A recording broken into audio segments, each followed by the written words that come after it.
नमस्कार, मैं धीरज शर्मा भारत जागरण न्यूज में आपका स्वागत करता हूं। गुरुग्राम लोकसभा पटौदी विधानसभा में हम मौजूद हैं और यहां पर अनूप सोनी जी के माध्यम से जनसंपर्क अभियान चलाया जा रहा है। Door to door Congress party लोगों से वोट मांग रही है। अलग अलग अंदाज में कार्यकर्ता राज बब्बर के लिए उनकी रैली में शामिल हो रहे हैं। ट्रैक्टर पर जो पल चौधरी जी मेरे साथ हैं, एक बार उनसे हम उनके जनसंपर्क अभियान के बारे में और इस चुनाव के बारे में कुछ चर्चा करते हैं। बहन जी, आपका स्वागत है। नमस्कार धीरज जी। मैं आपसे जानना चाहूँगा। जी बिल्कुल, आपने सही कहा धीरज जी कि राज बब्बर जी कांग्रेस से चुने हुए प्रत्याशी हैं। उनके लिए डोर टू डोर कैंपेनिंग कर रहे हैं और हम उनके लिए वोट मांग रहे हैं। और मैं देख रही हूँ जनता का जो जुड़ाव हो रहा है उनके साथ, जो सैलाब उनके साथ उमड़ कर आ रहा है। मुझे लगता है यहाँ से गुड़गांव लोकसभा से राज बब्बर जी भारी मात्रा में जीत दर्ज करेंगे। विपक्ष का कहना है कि ये सेल्फी की भीड़ है, लोग सेल्फी लेने के लिए आते हैं, आप इसे वोट में तब्दील नहीं कर पाओगे। अभिनेता होने की वजह से लोग फोटो खिंचाने आ रहे हैं, लेकिन ये वोट नहीं है। जी धीरज जी, जब आप किसी के साथ एक सेल्फी लेते हैं तो आप खड़े होते हैं और उनके साथ, आप जिनके साथ सेल्फी लेते हैं वो खड़े होते हैं। तो यहाँ पे राज बब्बर जी जनता के पीछे खड़े हैं, वो उनके पीछे खड़े हैं, उनकी समस्याओं को देख रहे हैं। वो जिस तरह से 10 साल से इन समस्याओं को जूझ रहे हैं और जब ये लोग उनको वोट देकर जिताएंगे और जब ये सेल्फी वो अपने घर में फ्रेम करके लगाएंगे तो उन्हें गर्व महसूस होगा कि उन्होंने सही जगह पे वोट दिया। और राज बब्बर जी इतने साल से जो भी विकास के कार्य हैं वो रुके हैं, उनको कराने में सक्षम रहे हैं।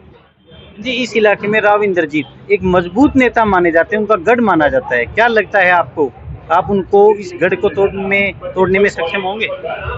जी धीरज जी, मैं हमेशा ये कहती हूँ कि जब एक 12वीं साल का बच्चा, उसे 5 साल मिलते हैं, वो 5 साल में आईएएस बन जाता है, आईपीएस बन जाता है, इंजीनियर बन जाता है, तो उसका उसके परिवार को ऊपर ले जाने में ज़रूर एक हाथ रहता है और अपने परिवार को वहाँ से वो ऊपर खींच लेता है और समाज में भी उसका कुछ कॉन्ट्रिब्यूशन रहता है। तो हमने इस सरकार को, भारतीय जनता पार्टी की सरकार को 5 नहीं 10 साल दिए हैं और उनका रिपोर्ट कार्ड जनता के सामने है। उनकी रिपोर्ट जनता के सामने है कि वो जनता के कोई भी कार्य करवाने में, चाहे शिक्षा हो, चाहे हेल्थ हो, चाहे इंफ्रास्ट्रक्चर हो, चाहे रोड हो, चाहे जो भी कार्य है, वो कहीं ना कहीं कुछ भी काम नहीं हुआ है ज़मीनी स्तर पर। और मुझे लगता है कि यही कारण है कि लोगों का जुड़ाव राज बब्बर जी के साथ हो रहा है।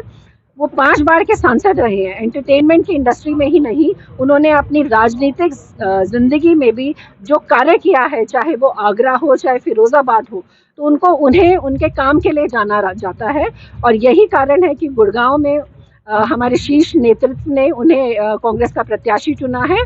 और मुझे लगता है कि गुड़गांव का जब उन्हें जीत मिलेगी तो गुड़गांव और के साथ साथ पटौदी क्षेत्र का विकास भी ज़रूर होगा। मैन जी, आपने कहा राज बब्बर एक मजबूत प्रत्याशी है, मजबूत कैंडिडेट है, लेकिन जो यहाँ पर मौजूद राव इंद्रजीत जी हैं, वो भी लंबे समय से, पूरा राजनीतिक कैरियर है उनका, यहाँ पर लंबे समय से सत्ता में है। तो लगता है कि वो भी किसी न किसी कारण से, कुछ कामों की वजह से सत्ता में होंगे। जी, मुझे लगता है मैं किसी और के बारे में कोई टिप्पणी नहीं करना चाहूँगी। और मुझे लगता है हर किसी को एक मौका देना चाहिए। जनता जनार्दन है, जनता को अगर लगता है कि उन्हें विकास चाहिए, उन्हें शिक्षा चाहिए, उन्हें हेल्थ चाहिए, उन्हें रोज़गार चाहिए, महिलाओं को अगर सुरक्षा चाहिए, और जितने भी कांग्रेस पार्टी ने अपने मैनिफेस्टो में 5 न्याय और 25 गारंटी जो रखी हैं, लोगों का जुड़ाव उसके साथ कहीं ना कहीं बहुत बढ़ चढ़ के हो रहा है। तो अगर लोग अपना या और अपने परिवार का विकास चाहते हैं तो कांग्रेस पार्टी और राज बब्बर जी के साथ जरूर जुड़ेंगे और कांग्रेस पार्टी यहाँ से जीत जरूर दर्ज करेगी। विपक्ष के द्वारा एक बात और कही जा रही कि वो बाहरी कैंडिडेट हैं, राज बब्बर बाहरी कैंडिडेट हैं, उनसे मिलने के लिए, उनसे मांगे रखने के लिए वो मुंबई नहीं जा पाएंगे, और राव इंद्रजीत यहीं के कैंडिडेट हैं। जी, पहले तो मैं आपको बता दूं कि राज बब्बर जी का यहाँ पे घर भी है, उनके परिवार, उनके काफ़ी रिश्तेदार भी यहाँ रहते हैं। और जहाँ तक बाहरी की बात है, मुझे लगता है कि हमारे प्रधानमंत्री आदरणीय श्री मोदी जी, वो भी गुजरात से होते हुए बनारस से चुनाव लड़ते हैं।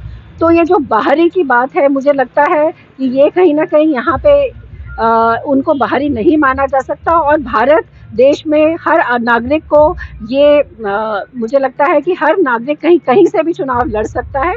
हमारे संविधान में ये ताकत दी गई है कि हर इंसान कहीं से भी चुनाव लड़कर जीत सकता है। धन्यवाद। बहन जी, जो मेवात है, मेवात का जो क्षेत्र है, वहाँ पर आप मजबूत स्थिति में आपके प्रत्याशी दिखाई दे रहे हैं, लेकिन हिंदू मुस्लिम का विवाद मेवात में अक्सर देखने को मिलता है। क्या कुछ आपकी पार्टी का आपका विजन है उस समस्या को समाधान के लिए? धीरज जी, कांग्रेस पार्टी एक धर्म निरपेक्ष पार्टी है। कांग्रेस पार्टी कभी भी जाति या धर्म के नाम पर राजनीति नहीं करती है। और आज एक बहुत ही महत्वपूर्ण दिन है। आज हमारे स्वर्गीय प्रधानमंत्री शहीद राजीव गांधी जी की पुण्यतिथि है, 33वीं पुण्यतिथि है। और उन्होंने हमेशा कहा है कि जो इंडिया एक सेक्युलर स्टेट है, इसमें हिंदू मुस्लिम कभी भी विवाद नहीं होना चाहिए। और हर इंसान फ्री है कोई भी धर्म को प्रोपेगेट करने में और कोई भी धर्म का पालन करने में। तो मुझे लगता है कांग्रेस पार्टी ना तो कभी धर्म ना कभी जाति इसकी राजनीति करती है। कांग्रेस पार्टी हमेशा विकास की राजनीति करती है। इसीलिए मुझे लगता है कि अगर जितने भी आदमी हैं यहाँ से, जितने भी वोटर हैं, अगर विकास की राजनीति करना चाहेंगे तो कांग्रेस पार्टी और राजबब्बर जी को जरूर चुनेंगे। ये आपने बहुत अच्छी बात कही। इसी तरह की देश में राजनीति होनी चाहिए, लेकिन इन बातों के बीच में जो सच्चाई है वो भी हमें स्वीकार करनी पड़ेगी। मेवात में हिंदू अल्पसंख्यक हो गया है। देश में मुस्लिम चाहे अल्पसंख्यक हो, लेकिन मेवात में जो हिंदू है वो अल्पसंख्यक हो गया है। और लगातार अखबारों की सुर्खियों के माध्यम से आप जानते होंगे, ये हिंदू मुस्लिम का विवाद झगड़ा वहां पर है। हाल ही में आपने जो नूह की जो घटना थी उस पर भी आपने संज्ञान लिया होगा। जी, मेवात के बारे में आपने कहा कि हिंदू अल्पसंख्यक है, तो मैं अपने जो भी कमेंट्स है, अपने जो भी विचार है, अपने पटौदी क्षेत्र तक ही सीमित रखना चाहूँगी। और मुझे लगता है कि यहाँ पे हर धर्म, हर जाति बड़े मिलजुल कर बड़े भाईचारे से रहते हैं। और जहाँ तक मेवात की बात है, मेवात में जो घटना हुई वो बहुत ही दुखद है। मुझे लगता है कि कांग्रेस पार्टी के समय में और हुड्डा साहब की सरकार के समय में बहुत ही भाईचारा बना था। इस तरह की घटना कभी नहीं हुई थी। तो कहीं ना कहीं ये घटना भी दर्शाती है कि भारतीय जनता पार्टी किस तरह की राजनीति करना चाहती है और वो जो भी है समाज में भाईचारा बनाए रखने में सक्षम नहीं है। तो देखिए, ये हमने ट्रैक्टर पर बैठकर पल चौधरी जी से बात की और जाना क्या कुछ उनके प्रत्याशी की और उनकी पार्टी इस तरह से लोगों के बीच में जा रहे हैं, लोगों से वोट मांग रहे हैं। और हमसे बात करने के लिए बहन जी धन्यवाद।